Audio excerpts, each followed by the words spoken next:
Hello दोस्तों, नमस्कार दोस्तों, स्वागत है आप सभी का ऑनलाइन अड्डा फॉर स्टडी यूट्यूब चैनल पर। इस वीडियो में हम बात कर रहे हैं कई बड़ी और लेटेस्ट अपडेट के बारे में जो कि संबंधित है शिक्षा सेवा चयन आयोग के माध्यम से शिक्षक भर्तियों के शुरू करने के बारे में। साथ ही साथ अगर बात की जाए यूपी टीजीटी पीजीटी एग्जाम के साथ साथ नई प्राथमिक शिक्षक भर्ती को लेकर, उत्तर प्रदेश में नई टीजीटी पीजीटी शिक्षक भर्ती के विज्ञापन के साथ साथ अगर बात की जाए असिस्टेंट प्रोफेसर भर्ती की परीक्षा के बारे में, साथ ही हम बात करेंगे पीसीएस प्री के एग्जाम को लेकर भी। एक एक करके सारी अपडेट हम कवर करते हैं। चैनल को सब्सक्राइब करके बेल आइकन को दबा लें और वीडियो को लाइक कर दें, जिससे कि आपको रियल ऑथेंटिक जानकारी ऑनलाइन अड्डा फॉर स्टडी यूट्यूब चैनल के माध्यम से मिलती रहे। सीधे शुरुआत करते हैं मुद्दे की। जैसा कि आप जानते हैं कि नए शिक्षा सेवा चयन आयोग के माध्यम से शिक्षक भर्तियों को लेकर जो तैयारियां वो कर ली गई हैं और अब धीरे धीरे करके नया शिक्षा सेवा चयन आयोग भर्तियों को लेकर जो काम है वो शुरू करने जा रहा है और ऑलमोस्ट कई भर्तियों के बारे में जानकारी भी सामने आने लगी है। जैसा कि पहले से ही पता था कि नया शिक्षा सेवा चयन आयोग का जैसे ही गठन होगा या एग्ज़ाम कंट्रोलर आएंगे या उसके बाद में जो भी कहीं ना कहीं अधिकारी रह गए वो आ जाएंगे, तो सबसे पहला जो काम होगा वो आपका लंबित परीक्षाओं को कराना होगा। और लंबित परीक्षाओं में दो ही भर्ती हैं। पहली है असिस्टेंट प्रोफेसर भर्ती, इसका विज्ञापन 2022 में आया था। दूसरी टीजीटी पीजीटी भर्ती, उसका भी विज्ञापन 2022 में आया था। दोनों के लिए आवेदन हो चुके हैं। आवेदन होने के बाद से परीक्षा करानी बाकी है। जैसी परीक्षा होती है फिर उसके बाद नई भर्तियों को लेकर भी जो चीज़ें वो स्पष्ट हो जाएंगी। अब दोनों के अंदर जो पदों की संख्या है वो बड़ी संख्या में खाली भी हैं। चाहे असिस्टेंट प्रोफेसर भर्ती को लेकर बात कर लें या टीजीटी पीजीटी भर्ती को लेकर, क्योंकि दोनों के अंदर बड़ी संख्या में जो पद हैं वो खाली हुए हैं। 2 साल पहले ये भर्ती निकाली गई थी, यानी कि जो अध्याचन मिला होगा वो तकरीबन 1 साल पुराना होगा, क्योंकि यूपी के अंदर यही होता है। 1 साल पहले अध्याचन मिलते हैं फिर जाकर के भर्ती आती है। कई कई जगहों तो ऐसा भी देखने के लिए मिलता है यूपी में कि 6 साल से भर्ती का अध्याचन आ गया लेकिन भर्ती का विज्ञापन नहीं आया। मुझे बताने की आवश्यकता तो नहीं है, मैं बात एलटी गेट की कर रहा हूँ। ठीक है, चलिए मुद्दे पे आते हैं। मुद्दा ये है कि यहाँ पर जो टीजीटी पीजीटी और असिस्टेंट प्रोफेसर भर्ती है इसको लेकर जानकारी भी निकल कर आ रही है। साथ ही साथ रही बात नई शिक्षक भर्ती के विज्ञापन को लेकर, उसके बारे में क्या अपडेट है उस पर भी अपडेट है, क्योंकि नई शिक्षा सेवा चयन आयोग की तरफ से सभी विभागों को पत्र भेजा गया था और उसका रिप्लाई नहीं आया था। कल मैंने इसको लेकर एक वीडियो भी बनाया था, उसमें आपको जानकारी दी थी, आप चाहें तो उसको देख सकते हैं। और आज ही के अलग अलग समाचार पत्रों में इसको लेकर जानकारी भी देखने के लिए मिल जाएगी। लिखा हुआ है कि प्राथमिक से लेकर उच्च शिक्षा तक के महाकुंभ के बाद ही शिक्षक भर्ती शुरू हो सकेंगी।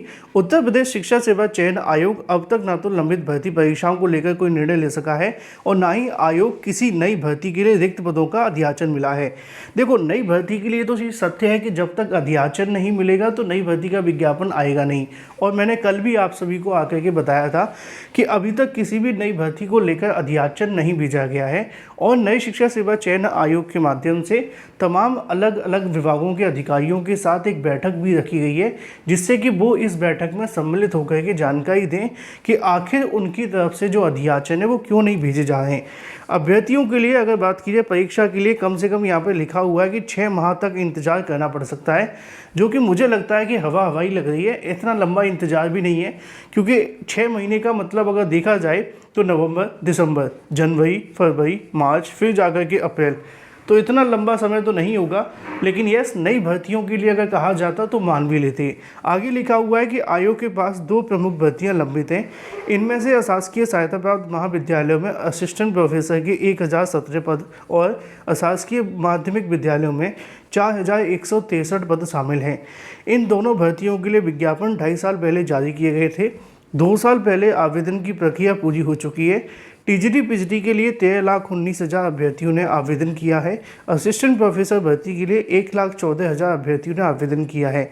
इन अभ्यर्थियों को भर्ती शुरू होने का इंतजार है। तो वहीं परिषदीय विद्यालयों में शासकीय माध्यमिक विद्यालय और अशासकीय महाविद्यालयों में शिक्षकों के पदों पर नई भर्ती शुरू करने को लेकर आयोग ने संबंधित विभाग को पत्र भेजकर अध्याचन मांगा है। हालांकि आयोग को नई भर्ती के लिए अभी तक कहीं से भी अध्याचन नहीं मिला है। अगर आयोग जल्द अध्याचन मिल जाता है तो भी आवेदन प्रक्रिया शुरू होने में कम से कम 1 माह का वक्त लग जाएगा। महाकुंभ के आयोजन में 2.5 माह से कम का वक्त बाकी रह गया है। प्रशासन ने सभी अफसर और महाकुंभ के आयोजन में व्यस्त हैं। ऐसे में परीक्षा के लिए पुलिस फोर्स भी मिल पाना संभव नहीं होगा। आयोग के सूत्रों का कहना है कि दिसंबर तक उत्तर प्रदेश लोक सेवा आयोग की कुछ महत्वपूर्ण परीक्षाएं प्रस्तावित हैं और परीक्षा तिथि घोषित करने से ये भी देखना होगा कि किसी अन्य परीक्षा तिथि पर वह परीक्षा न टकराए। ऐसे में दिसंबर तक कोई लंबित परीक्षा करा पाना मुश्किल होगा और लंबित और नई परीक्षाएं अब महाकुंभ के बाद कराए जाने की तैयारी की जा रही हैं। इन शॉर्ट अगर कहा जाए तो आप सभी को कम से कम 2.5 से 3 महीने का इंतज़ार करना पड़ सकता है, लेकिन इसका मतलब 6 महीने यहाँ पे जो लिखा हुआ है उसका कोई जो कह सकते हैं कि प्रूफ नहीं है कि 6 महीने इंतज़ार, 7 महीने। नई भर्ती के लिए तो साल भी इंतज़ार करना पड़ेगा, क्योंकि नई भर्ती का अध्याचन आया नहीं है और नई भर्ती का अध्याचन आएगा नहीं तो भर्ती शुरू होगी नहीं, ये सत्य है। नई भर्ती के लिए 6-7 महीने कहे जा सकते हैं, लेकिन लंबित भर्तियों के लिए इतनी समस्याएं नहीं है और इसमें किसी अधिकारी ने कोई जानकारी नहीं दी है। यहाँ पे सिर्फ सूत्रों की जानकारी है, तो इस पर ज़्यादा बिलीव करना संभव नहीं होगा, ठीक है। क्योंकि समाचार पत्रों में एक दिन जानकारी पॉजिटिव आती है, दूसरे दिन नेगेटिव आती है। अभ्यर्थियों को समझ नहीं आता कि सच क्या है और गलत क्या। बात कर लेते हैं अपनी अगली अपडेट के बारे में, जो कि संबंधित है पीसीएस प्री एग्ज़ाम को लेकर, क्योंकि आप जानते हैं हाल ही में पीसीएस परीक्षा को लेकर भी स्थगित किया गया था। और एक जानकारी है 25,000 नई टीजीटी बिजली भर्ती को लेकर। अब पुरानी टीजीटी बिजली भर्ती की परीक्षा को लेकर अभी आपको इंतज़ार करना पड़ रहा है। मान लो कि अगर आपकी परीक्षा अगले साल होती है तो आपकी परीक्षा होने के 3 महीने के बाद फिर आपको नई टीजीटी पीजीटी शिक्षक भर्ती का विज्ञापन देखने के लिए मिलेगा। क्योंकि यहाँ पे मांग तो रखी गई थी कि 25,000 पदों को जोड़ दिया जाए, लेकिन अभी तक ऐसा संभव लग नहीं रहा है कि जो 25,000 पद हैं उनको जोड़ा जाएगा।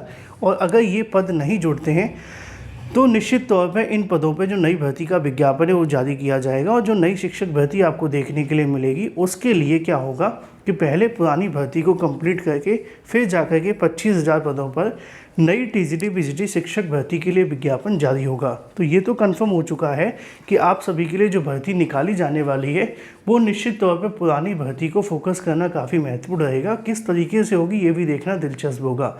इसी के साथ अगर बात कर ली जाए अपनी अगली अपडेट के बारे में, जो कि संबंधित है पीसीएस प्री के एग्ज़ाम को लेकर। हाल ही में पीसीएस परीक्षा स्थगित की गई थी और कारण जो बताया गया था वो ये था कि सरकार के द्वारा बनाई गई नई गाइडलाइन। अब नई गाइडलाइन के मुताबिक इस परीक्षा को अगर कराना है तो देखना ये महत्वपूर्ण होगा कि इस परीक्षा को किस तरीके से आयोजित किया जाता है। इसी के संबंध में पीसीएस प्री के एग्ज़ाम को लेकर एक बड़ी जानकारी और सामने निकल कर आ रही है और ये जानकारी उन सभी अभ्यर्थियों के लिए भी महत्वपूर्ण है जो इसकी परीक्षा का इंतज़ार कर रहे थे। कल की तारीख में 6 घंटे तक अभ्यर्थियों ने एक बड़ा प्रदर्शन किया और ये प्रदर्शन देखने के लिए मिलता है पीसीएस की परीक्षा को एक दिन में कराए जाने के लिए।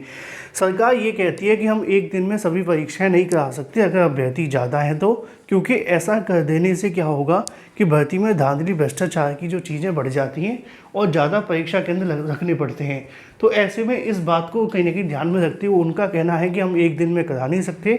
और यहाँ पर जो कहीं ना कहीं अगर बात की जाए अधिकारियों का कहना है, उनका कहना है कि हम इस परीक्षा को एक से ज़्यादा दिन में कराने की तैयारी कर रहे हैं। अभ्यर्थियों का कहना है कि एक दिन में कराया जाए। दोनों की अपनी अपनी मांग है। आप किसकी तरफ है कमेंट करके बताएं। Thank you for watching this video.